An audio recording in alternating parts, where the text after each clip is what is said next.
Basically हम career के पीछे भाग रहे हैं, पैसों के पीछे भाग रहे हैं, जिसे हम अंधी दौड़ भी कह सकते हैं। क्रिकेट खेल रहे हैं, कबड्डी खेल रहे हैं, बहुत कुछ गेम खेलते थे। हमारे यहाँ तो वो उस टाइम वो चलते नहीं थे कि उसमें कर रहे हैं, वो स्क्रीन पर खेल रहे हैं, ये कर रहे हैं। इससे भी तो स्ट्रेस लेवल और भी ज्यादा जाता है।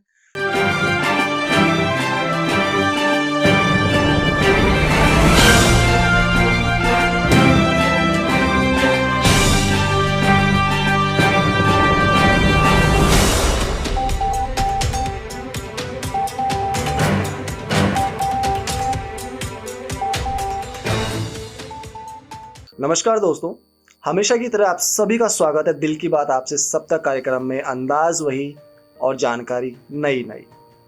आज जिस शख्सियत से हम रूबरू होने जा रहे हैं, आयुर्वेदिक दवाइयाँ जो कि हमारी हेल्थ के लिए बहुत इम्पोर्टेंट है और किस तरह से काम करती है, इसके बारे में भी आज इस शख्सियत से हम जानेंगे, आप सभी को रूबरू कराएंगे। और मुझे लगता है कि अधिक समय ना लेते हुए मैं आपसे डायरेक्टली उनको रूबरू कराऊं। सर, सबसे पहले स्वागत है आपका, doctor Pankaj Varshney. Sir, basically Ayurvedic के बारे में बहुत सारी बातें हैं, बहुत से विद्वान कहते भी हैं और प्राचीन काल से ये संस्कृति चली भी आ रही है आयुर्वेद की। लेकिन इसमें कड़ी में बहुत ही यूनिक चीज़ आपके बारे में हमें पता चली कि आपको बेसिकली हर्बल बाबा के नाम से जाना जाता है। तो सबसे पहले मेरी जो क्यूरियोसिटी है जानने की कि आपको हर्बल बाबा क्यों कहा जाता है? आजकल जो हमारा नेचुरल सिस्टम है वो प्राचीन काल से ही है। पहले कोई बीमार हो जाता था या कोई बीमारियाँ हो जाती थी तो कोई बाहर से दवाएं नहीं होती थी, सिर्फ ऋषि के कुछ वैद्य लोग होते थे, कुछ उनको बहुत सारी प्लांट्स की उन सब की जानकारियाँ होती थी, तो वो उन्हीं को पीस के किसी भी प्रकार से जूस में कुछ को मरीजों को दे दिया करते थे, वो सही हो जाते थे। आजकल बहुत सारे केमिकल कंपाउंड्स आ गए हैं जिसमें हम एलोपैथी के रूप में लेते हैं, तो उस प्रकार से वो काम करते हैं। क्योंकि वो इसलिए काम करते हैं उसमें केमिकल कंपाउंड है। ऐसे जो हमारे नेचुरल सिस्टम में जो हमारे वनस्पतियाँ हैं उसकी भी जो मेडिसिनल प्रॉपर्टी हैं उसमें प्रेजेंट उनके केमिकल कंपाउंड के ही कारण होते हैं।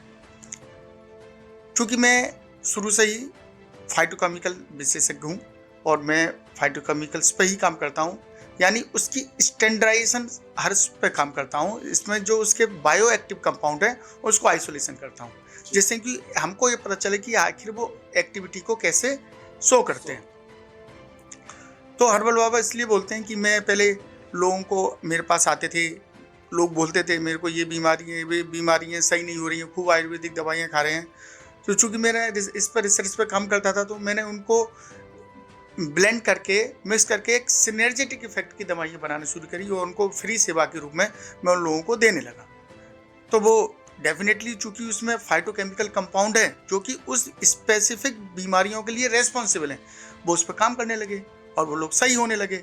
और चूँकि मैं फ्री सेवा करता था तो उन लोगों ने ये कहना शुरू कर दिया, आप तो ना पैसे लेते हैं और हम लोगों को सही भी करते हैं, तो आप तो एक बाबा है हर्बल बाबा। तो मतलब एक प्यारा सा नाम आपको आपकी फ्री सेवा की वजह से, फ्री सेवा और एक लोगों को सही करने की जन सेवा वो सही भी होने लगे। फ्री सेवा में अब कोई भी कुछ भी हर्ब उठा के दे सकता है, तो जरूर नहीं है कि वो सही भी हो, क्योंकि जब तक उसके कंपाउंड उसमें प्रेजेंट है जब तक नहीं होंगे, जब तक वो काम नहीं करेंगे। जैसे तुलसी है, तुलसी में एक कंपाउंड होता है ursolic acid, that is the antipyretic effect. यदि तुलसी का एक्सट्रैक्ट आप बनाते हैं और उसमें अर्सोलिक एसिड नहीं है तो एंटीपायरेटिक इफेक्ट शो नहीं करेगा। यहाँ पर एक बात हो रही थी, इस तुलसी का आपने जिक्र किया अभी। मोस्टली हमारे भारतवर्ष में तो पुरातन समय से ही तुलसी को माता के रूप में पूजा जाता है और हर घर में तुलसी मोस्टली मिल जाती है, जिसकी सुबह और शाम हमारी माता बहनें पूजा भी करती हैं।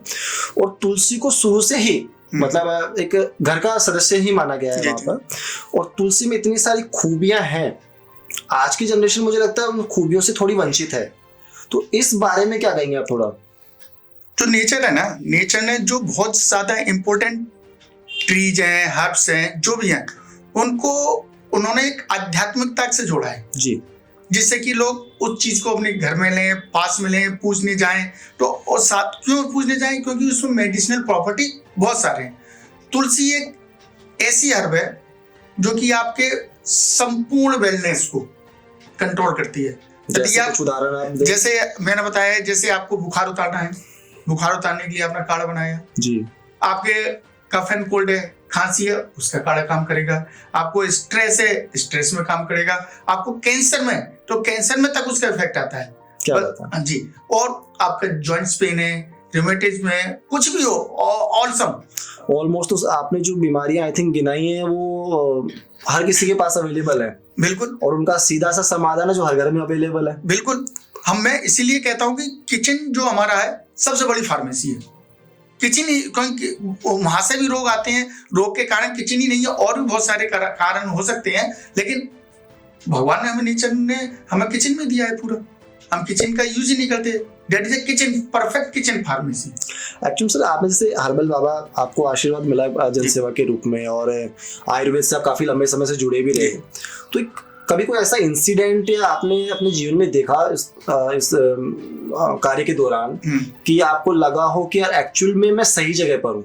कि मोस्टली आज की जनरेशन के साथ भी होता है कि अगर वो किसी एक क्षेत्र में लंबे समय तक काम करती हैं, 2 साल 3 साल या 4 साल, तो मोस्टली गिव अप कर जाते हैं कि यार मुझे इस चीज में मजा नहीं आ रहा है, ये मेरे लायक नहीं है। तो क्या कभी ऐसा कोई इंसिडेंट आपके साथ हुआ? देखो, जीवन में उतार और चढ़ाव दोनों ही आते हैं, कहीं ऊंचाई है तो कहीं नीचाई है, तो वो तो एक जीवन का सिद्धांत है और एक परिवर्तन भी है। तो हमें कंटिन्यूस, यदि हमने किसी चीज के लिए अपने हाथ में उठाया है काम करने का, तो उसे इमीडिएट रिजल्ट नहीं आते हैं कि ये आज किया कल रिजल्ट आ जाए, तो इसके लिए हमें पेशेंस से रखना पड़ता है। बहुत हो सकता है कि कोई 1 साल में रिजल्ट आए, आपको 2 साल में रिजल्ट आए, हो सकता है 10 साल में रिजल्ट आए। तो यदि आप एक ही लाइन में आगे बढ़ते रहेंगे और एक मेहनत के साथ और समझदारी के साथ, डेफिनेटली आपको सक्सेस जरूर मिलेगी, बशर्ते कि आप अपने काम ईमानदारी से करते रहिए। बहुत बड़ा मैसेज है आई थिंक आप सभी व्यूअर्स के लिए भी, जो मोस्टली यंगस्टर्स गिव अप कर जाते हैं। और एक बात और सर, आयुर्वेदिक दवाइयों के बारे में, जैसा कि आज की जनरेशन जो मानती है कि बहुत स्लो काम करती है या इसके रिजल्ट्स बहुत दिनों बाद दिखते हैं, क्योंकि उनको आज की जो फास्ट लाइफ हो चुकी है, तो फास्ट रिजल्ट्स उनको चाहिए होते हैं। ऐसा नहीं है कि आयुर्वेद स्लो काम करता है। कुछ सबसे पहली बात कि पहले आयुर्वेद को कैसे हम अपने जीवन में अपनाएं, कैसे यूज किया जाए, वो बहुत सारे फैक्टर्स हैं। अब जैसे आपने कभी घर पर काढ़ा बनाते हैं, काढ़ा बनाने पर हम बहुत ज्यादा टेम्परेचर भी देते हैं। जब टेम्परेचर देते हैं तो उसके जो बायोकेमिकल कंपाउंड है वो डिकम्पोज भी हो जाते हैं, तो जो हमें बेनिफिट मिलना है वो मिल नहीं पाता है। अब किसी में जैसे कंपाउंड है, तो कंपाउंड को मुंह में लेने के बाद, जैसे हम घर पर काढ़ा बनाते हैं तो मुंह में लेने के बाद उसको 1 मिनट कम से कम ऐसे करके मुंह में रखना है और उसको चारों ओर घुमाना है। फिर उसके बाद एक प्रकार से कुल्ला गरारे की तरह करते हुए फिर उसको अंदर लेके जाना है, क्योंकि मुंह में हम आप रखते हैं तो सबसे पहले मुंह में बैक्टीरिया भी होते हैं, वायरस भी हो सकते हैं, तो आधा तो वहीं से उनको किल हो जाते हैं और आधा एब्जॉर्प्शन वहीं से मुंह से हो जाता है फास्ट। फिर उसको अंदर लेके जाएं। हमारे यहाँ क्या है, काढ़ा बनाए तुम जल्दी जल्दी पी गए, तो उसका भी एक तरीका है। और सबसे बड़ी बात, नेचर ने पहले 3 सिस्टम बनाए रोग के लिए। पहले 3 सिस्टम थे। रोग सही करना है, यानी अपनी जो हीलिंग करना है, शरीर की हीलिंग, आत्मा की हीलिंग और मन की हीलिंग। कैसे? नंबर 1 योग और मेडिटेशन, नंबर 3 आयुर्वेदा, नंबर 3 मंत्राज। यदि इन तीनों का कॉम्बिनेशन आपके साथ है तो आपकी कोई भी ऐसी बीमारी नहीं जो हील नहीं हो सकती है। यदि आप सिर्फ दवाई खाते जा रहे हैं और मेडिटेशन नहीं कर रहे हैं तो एब्जॉर्प्शन नहीं बचेगा। तो कहीं ना कहीं काफी हद तक ऐसी बीमारियां हैं, बहुत सारी जो बीमारियां हैं, तो हम उनको काफी तक अपने आप में हील कर सकते हैं। बिल्कुल, डेफिनेटली हील कर सकते हैं। जी, नेचर ने इतनी पावर ह्यूमन बॉडी को दी है क्या ना। और इसी यात्रा में एक बात और पूछना चाहूँगा आपसे कि अभी मोस्टली जैसे हम भी देखते हैं, आपने भी अपने एक्सपीरियंस में देखा होगा कि अभी जो न्यू जनरेशन है, जिसमें कई न्यूली मैरिड कपल्स हैं, वो संतुष्ट नहीं अपने लाइफ से, परेशान है, उनमें मतलब चिड़चिड़ापन है या लड़ाई झगड़े हैं, बहुत से कारण हो सकते हैं उसके। तो आप उसको किस वे में देखते हैं और आयुर्वेद के रूप में उसको किस तरह से उसको ट्रीट करते हैं? आजकल क्या है, हमारे लाइफ स्टाइल इस प्रकार से हो गई है कि छोटे बच्चे से, जब छोटा बच्चा होता है, जब स्कूल जाता है, स्कूल जाने के बाद उसका कंपटीशन, पढ़ाई का टेंशन, वो सब ज्यादा, तो वो स्ट्रेस शुरू से ही आने लगता है। और आजकल घरों में खाना भी होता है, उसके साथ साथ बाजार में भी फूड के चॉइसेस बहुत अवेलेबल है, तो वो आजकल खाने लगते हैं, फास्ट फूड से, ये सब चीजें। पहले ये ऐसा नहीं होता, जो भी खाना होता था घर पे होता था और लोग अपने घरों में आधा जो खाना होता था वो रॉ होता था। बिल्कुल सलाद लेते थे, सब कुछ लेते, लोग भिंडी भी खाते थे, लौकी भी कच्ची खा लेते थे। तो पूरे हम लोग जैसे कच्ची भिंडी आई तो धोने से पहले हम खुद ही खा लेते थे। मटर छीलते छीलते आधी मटर तो वैसे छीलते छीलते में खत्म हो जाती थी। कैबेज भी खाते थे और ये कैलीफ्लावर भी खाते थे। बिल्कुल। तो आजकल वो हैबिट नहीं रही। तो जब वो हैबिट ही नहीं रही तो हमें एंटीऑक्सीडेंट्स कहाँ से मिलेंगे, इसेंशियल मिनरल्स कहाँ से मिलेंगे? उसके लिए हमें बाहर से मल्टीविटामिन गोलियां खानी पड़ती हैं, जबकि जो हम अपने घर से ही खा सकते हैं। तो सबसे बात हमारा जो टेंशन है, मेन तो सर स्ट्रेस का ही है। स्ट्रेस के बाद क्या हमारी जो बच्चे करते हैं तो उनकी सेक्सुअल लाइफ में बहुत ज्यादा प्रॉब्लम्स आती हैं। तो उनके शादी होती है तो शादी के बाद भी बहुत सारे प्रॉब्लम्स ही फैक्टर हैं। मेरे पास बहुत लड़के लड़कियां भी ये प्रॉब्लम को लेकर आते हैं।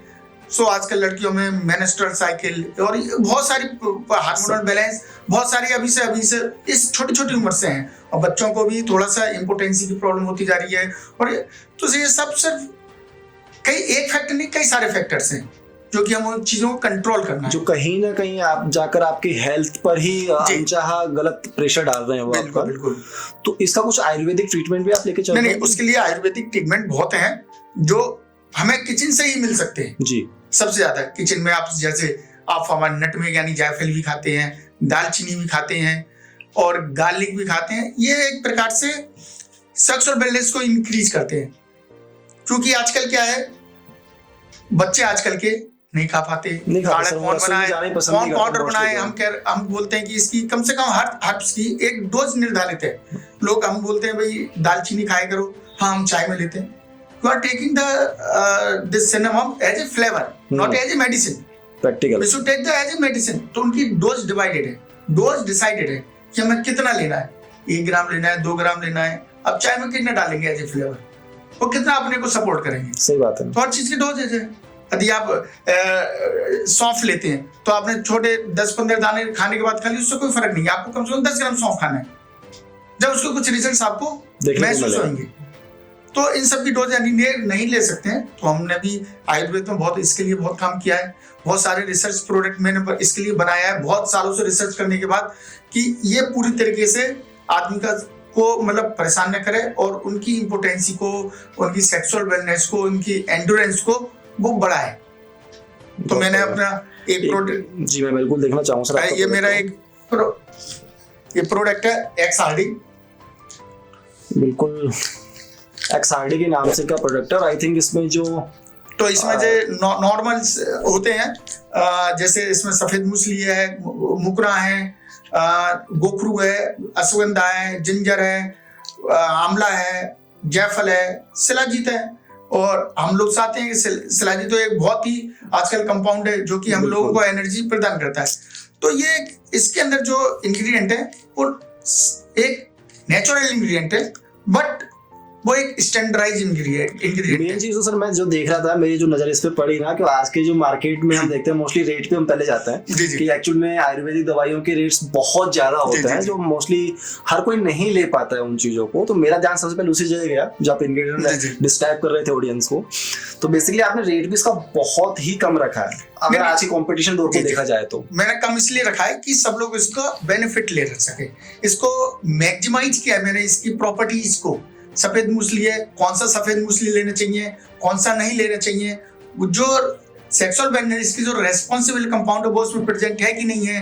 फेनुग्रिक है, फेनुग्रिक हमें नॉर्थ की लेनी है, साउथ की लेनी है, कहीं कोई सबका जो जियोग्राफिकल डिस्ट्रीब्यूशन है उसमें बहुत सारे कंपाउंड में बहुत सारे डिफरेंसेस होते हैं। देखा जाए तो इसको बनाने से पहले जो आपका रिसर्च रहा पूरे पैन इंडिया, मतलब north and south, east and west, सबको आपने ध्यान रखा उसका जियोग्राफिकल चीजों को। लोग आयुर्वेद में ये बोलते हैं सब मेथी खाइए। अब मेथी तो खाइए, लेकिन कैसे खाइए और कौन से एरिया के, उसमें जो आप डायबिटीज के लिए ले रहे हैं, पता हो सकता है कि उस वाले मेथी में डायबिटिक कंपाउंड ही ना हो। आयुर्वेद के अंदर एक ही चीज भी बहुत सारी है। हाँ, जियोग्राफिकल डिस्ट्रीब्यूशन में उनके कंपाउंड्स में बहुत फर्क आता है। नॉर्थ में क्या हो रहा है, साउथ में क्या हो रहा है, नॉर्थ ईस्ट में है तो उसकी क्या प्रॉपर्टीज है, तो कुछ कंपाउंड्स के ऊपर नीचे हो जाया करते हैं। शायद इसीलिए मोस्टली कहते हैं कि हमने आयुर्वेदिक चीजें तो ली लेकिन हमें असर नहीं हुआ। तो बेसिकली उसका कारण ये है कि हमने जियोग्राफिकल चीज को ध्यान में नहीं रखा। उसके साथ साथ उसका तरीका है कि जो उसके किसी भी हर्ब्स का कोई भी आप ले लें, उसके सिनर्जेटिक इफेक्ट होते हैं। आप मेथी खा रहे हैं, मेथी जरूरी नहीं डायबिटीज पे काम कर रहा है, आपका बीपी पे भी काम कर रहा है, बिल्कुल वेट लॉस पे भी काम कर रहा है, सेक्सुअल वेलनेस पे भी काम कर रहा है। मतलब इसके सिनर्जेटिक इफेक्ट है। तो सिनर्जेटिक इफेक्ट हमें ये देखनी है कि वो किस किस कंपाउंड के कारण से कर रहा है, तो हमें वो कंपाउंड को एनरिचमेंट करना चाहिए। अब डायबिटीज की है तो डायबिटीज के कंपाउंड को एनरिचमेंट हमें करना चाहिए। सेक्सुअल वेलनेस के लिए जैसे प्रोटोडाइजिन है उसको एनरिचमेंट करना चाहिए। तो इस प्रकार से हमें रिसर्च करनी होती है कि कौन सा कंपाउंड किस प्रोडक्ट के लिए किस बीमारी के लिए रेस्पॉन्सिबल। सवाल और जो मेरा अभी आया जहन में कि जिस तरह कि आपने आयुर्वेदिक की दवाई बनाई सेक्सुअल वेलनेस को लेकर, और इसको लेकर मार्केट में ऑलरेडी बहुत सारी एलोपैथिक दवाइयां पहले से चल रही हैं और भी अलग अलग सेक्टर्स की दवाइयां अवेलेबल है मार्केट के अंदर, मोस्टली नई जनरेशन उसको लेती है और वन टाइम में लेकर उसको कर लेती है। तो उसका लॉन्ग टाइम तो बेनिफिट होता नहीं है, लेकिन इसका एक्चुअल में ऐसा क्या इंग्रेडिएंट आपने से मिक्स किया हुआ जो लॉन्ग टाइम आपको बेनिफिट भी दे? जो केमिकल कंपाउंड्स होते हैं वो उस टाइम स्पेसिफिक डिजायर के लिए आप यूज करते हैं जी, उसके कोई हेल्थ बेनिफिट नहीं है, ठीक है, वो कुछ समय के लिए ही काम कर रहा है, लेकिन उसके साइड इफेक्ट भी बहुत सारे हैं, बिल्कुल, ठीक है ना। लेकिन हम जो नेचुरल सिस्टम में आते हैं, मैंने अभी भी बताया कि इसके सिनर्जेटिक इफेक्ट है। तो ऐसा नहीं है कि सेक्सुअल वेलनेस है, ये होलसम बीइंग के लिए है। आपके ये डेली की एनर्जी भी देंगे, आपके दूसरे जो बीपी है उनको भी कंट्रोल करेंगे, आपके किडनी को भी करेंगे, और जब आपका ब्लड सर्कुलेशन होता है डायबिटीज को भी कंट्रोल करेंगे। तो हमारा ये प्रोडक्ट है वो एनर्जी को आपको कंट्रोल करता है, वो आपको बॉडी में दिन भर के लिए आपको एनर्जी दे काम करने के लिए। कुछ एनर्जी के लिए कोई लोग अश्वगंधा भी खाते हैं, तो इसमें अश्वगंधा है, जायफल है, जिसमें आपको नींद भी अच्छी आएगी, आपका डिप्रेशन भी कम होगा, आपका स्ट्रेस लेवल भी कम होगा। मतलब इन शॉर्ट कहा जाए तो दवाई एक फायदे अनेक। हाँ, ये हर्ब्स का तो यही काम रहा है हमेशा। कोई सा प्लांट हो, आप जैसे कोई भी प्लांट है, नीम है, नीम का लीफ भी काम में आती है, उसके स्टेम भी काम आते हैं, उसका बार्क भी काम आता है, उसके जो फल है निवाली भी काम आते हैं। सबके अलग अलग इफेक्ट है, लेकिन एक ही पेड़ है, लेकिन कंपाउंड भी सबके अलग अलग है, फ्रूट्स में अलग है, लीफ में अलग है, बार्क में अलग है। मतलब बेसिकली सर आपने आयुर्वेद के बारे में इतनी सारी चीजें बताई, और अभी राइट नाउ जो सिचुएशंस चल रही है यंगस्टर्स के बीच में, उसका बहुत ही अच्छा सॉल्यूशन भी आपने मार्केट में बना के रखा हुआ ताकि वो इस तक पहुंच सके और अपनी जिंदगी को अच्छे आराम से जी भी सके, अपनी मैरिड लाइफ को भी जी सके और अपनी हेल्दी एनर्जेटिक लाइफ को भी आप जी सकें। और दूसरा एक और सर, मतलब मुझे लगता है ज्यादा बड़ा हो जाएगा, लेकिन शॉर्ट एंड स्वीट में एक बात और जानना चाहूंगा आपसे कि जो नई जनरेशन है, अगर बेसिकली जो छोटे बच्चे भी होते हैं या फिर अभी कॉलेज गोइंग बच्चे हम कह सकते हैं, वो अभी वो स्ट्रेस वाली बात जो मैं स्टार्टिंग में कर भी रहे थे, उसको लेकर बहुत ज्यादा प्रेशराइज हैं, जो आपने उसको डिस्क्राइब भी किया, सोसाइटी का प्रेशर मान लो या पढ़ाई का प्रेशर मान लो।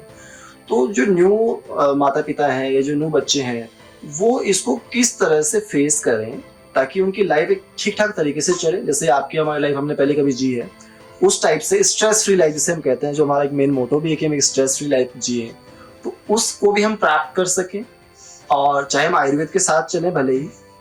तो कोई ऐसा और एक डिटॉक्स वाला शब्द मैं वो भी जानना चाहूँगा आपसे जाने से पहले तो स्ट्रेस की हम बात करते हैं सर। आपने बहुत ही अच्छा क्वेश्चन उठाया है कि सभी लोगों की बहुत बड़ी प्रॉब्लम है। जब हम छोटे थे स्ट्रेस होता है, कुछ होता है, फील्ड में खेलने के लिए जाते थे, क्रिकेट खेल रहे हैं, कबड्डी खेल रहे हैं, बहुत कुछ गेम खेलते थे। हमारे यहाँ तो उस टाइम वो चलते नहीं थे कि उसमें कर रहे हैं, वो स्क्रीन पर खेल रहे हैं, ये कर रहे हैं, इससे तो स्ट्रेस लेवल और भी ज़्यादा जाता है। तो सीधा है एक हम समुचित आहार लें।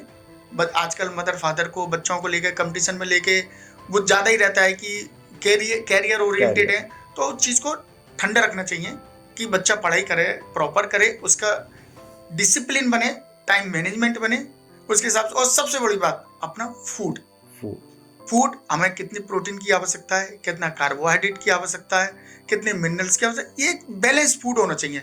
घर में उनको हर्ब्स खिलाने की, हर्ब्स क्या, कच्चा रॉ फ्रूट भी खिलाते हैं आप उनको अच्छे से क्लीन करके और प्रॉपर करके, तो भी बहुत उनको स्ट्रेस डिलीवर हो जाए। आज हमारे जो मसाले हैं, हमारे मैंने बताया किचन फार्मेसी है, आप उनको प्रॉपर भी यूज करते हैं ना, तो वो अच्छा काम करेगा बहुत ही। मतलब आप जायफल, पहले तो कुछ हो जाता था तो बच्चों को दस्त भी हो गए, जायफल घिस के दे दिया, ठंड लग गई तो जायफल घिस के दे दिया, वो घर से ही करते थे। और आज भी कुल जो पुराने लोग हैं वो भी यही करते हैं, हाँ भाई बहू इसको ये खिला दे, इसको गलत बताते हैं। सही है। तो हमें इन चीजों पे शुरू से ही ध्यान देना है, होलसम डेवलपमेंट करना है। सिर्फ ये नहीं देखना कि कैरियर क्या रहेगा, ये बहुत इंपॉर्टेंट बात है। बेसिकली हम करियर के पीछे भाग रहे हैं, पैसों के पीछे भाग रहे हैं, जिसे हम अंधी दौड़ भी कह सकते हैं। पहले आपने भी अपनी लाइफ जी है, आई थिंक उस समय इतना प्रेशर हम लोगों ने नहीं पाला जो अनचाहा प्रेशर आज के समय में हमने पाल लिया अपने आप पर, चाहे करियर को लेकर हो या पैसों को लेकर हो या एक पद प्रतिष्ठा मान को लेकर हो।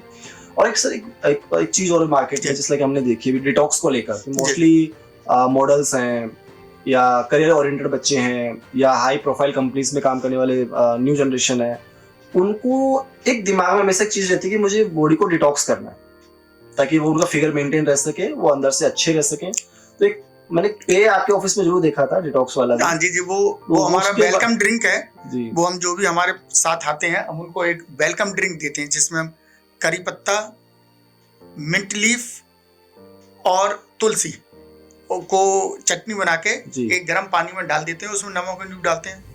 Ultimate taste. नहीं बिल्कुल सर, मैंने टेस्ट किया उसको, डेफिनेटली टेस्ट का वो डिटॉक्सिफिकेशन है। वो एक बहुत अच्छी जो लोग चाय पीते हैं और दूसरी चीजें लेते हैं उनको वो रिप्लेस कर दिया। वो आपको एंटीऑक्सीडेंट डिटॉक्स की आवश्यकता क्यों है? क्योंकि हमारी फूड हैबिट्स खराब है। बिल्कुल हमें डिटॉक्स चाहिए, मेंटल डिटॉक्स जो हम ढूंढ रहे हैं। हाँ, मेंटल डिटॉक्स लोगों के लिए चाहिए। हेल्थ डिटॉक्स के लिए तो बहुत है। आप घर में सिर्फ नींबू पानी भी रोज पिए तो आप डिटॉक्स होंगे। आप दालचीनी का पानी रोज पिए, सौंफ का पानी रोज पिए, आपने एक रोज छोड़ के एक पानी पीते रहे अपने एक लिमिटेड क्वांटिटी के साथ, तो डिटॉक्स तो वैसे ही हो जाना है। बहुत बढ़िया बॉडी का तो, क्योंकि आपको एंटीऑक्सीडेंट की जरूरत है जी। तो एंटीऑक्सीडेंट मिलकर डिटॉक्स हो गया। तो आपको सबसे पहले जब तक मेंटल डिटॉक्स नहीं होगा बॉडी डिटॉक्स का कोई फायदा ही नहीं है। क्योंकि मैंने क्या बताया, मेडिटेशन, आयुर्वेद एंड मंत्राज, ये तीनों का कॉम्बिनेशन है। जब तक नहीं होता आप दवाई खूब खा लो, नहीं होगा क्योंकि वो रेजिस्टेंट होने लगेंगी। जब रेजिस्टेंट होंगी तो वो रेजिस्टेंट किससे टूटा है? हमारे योगा से, मेडिटेशन से। ये प्रैक्टिकल बात है और सच बात है। हाँ। जो मतलब आपने बहुत ही खूबसूरत शब्दों में, बहुत ही मतलब कहते हैं ना साफ सुथरे शॉर्ट एंड स्वीट शब्दों में डिस्क्राइब किया इस चीज को। और सर जैसा कि हमारे प्रोग्राम का एक छोटा सा उद्देश्य भी रहता है हमेशा कि जाने से पहले हम हमारी हस्ती से गुजारिश करते हैं कि वो नई जनरेशन को, हमारे समाज को, राष्ट्र को एक प्यारा सा संदेश डेडिकेट करें ताकि हम इस अच्छे मुकाम में हमेशा आगे बढ़ते रहें। सिंपल बात है, इंडिया जब तक हेल्दी रहेगा, हमारे बच्चे हेल्दी रहेंगे, सब कुछ हेल्दी रहेगा, जब भी राष्ट्र का निर्माण होता है, जब भी राष्ट्र प्रोग्रेस करता है। जब हम अपने आप में ही हेल्दी नहीं है तो राष्ट्र का क्या, घर का क्या, हम राष्ट्र का निर्माण, राष्ट्र तो क्या हम घर का निर्माण नहीं कर सकते? प्रैक्टिकल बात है। तो हमें अपने आप को हेल्दी रखने के लिए हम जो बेस्ट कर सकें वो करें। हमें नेचर का साथ लेना चाहिए पूरा तरीके से। नेचर, हमें घर में मंत्रों का जाप करने चाहिए और योगा का और मेडिटेशन का भी यूज करना चाहिए। मंत्र और योगा एक दूसरे के कंप्लीमेंट्री। बिल्कुल। और आयुर्वेद उसमें और ऐड करें तो हमारी पूरी बॉडी डिटॉक्स भी होती है, माइंड डिटॉक्स भी होता है और हमारा बॉडी हीलिंग भी करती है। तो ये तीनों का कॉम्बिनेशन करना है और स्वस्थ रहेगा तो भारत भी आगे बढ़ता रहेगा। डेफिनेटली अगर हम अंदरूनी रूप से और बाहरी रूप से मजबूत रहेंगे, स्वस्थ रहेंगे तो डेफिनेटली हमारा परिवार, समाज और राष्ट्र उन्नति भी करेगा। और मुझे लगता है कि आप सभी को हमारे डॉक्टर पंकज वार्ष्ट ने, जिन्हें हर्बल बाबा कहा जाता है, उनके माध्यम से बताई हुई बातें बहुत पसंद आई होंगी और आप भी कोशिश करेंगे फिट रहने की ताकि आपका परिवार, समाज और राष्ट्र उन्नत हो सके। और फिट सिर्फ फिजिकली नहीं रहना है, मेंटली भी फिट रहना है। और सर आपने इतनी सारी बातें बताई, इसके लिए बहुत बहुत धन्यवाद आपका कि आपने इतना अच्छा समय हमें दिया। फिर मिलेंगे नए एपिसोड में, नई हस्ती के साथ, नई शख्सियत के साथ, नई जानकारियों के साथ। दिल की बात आपसे सब तक।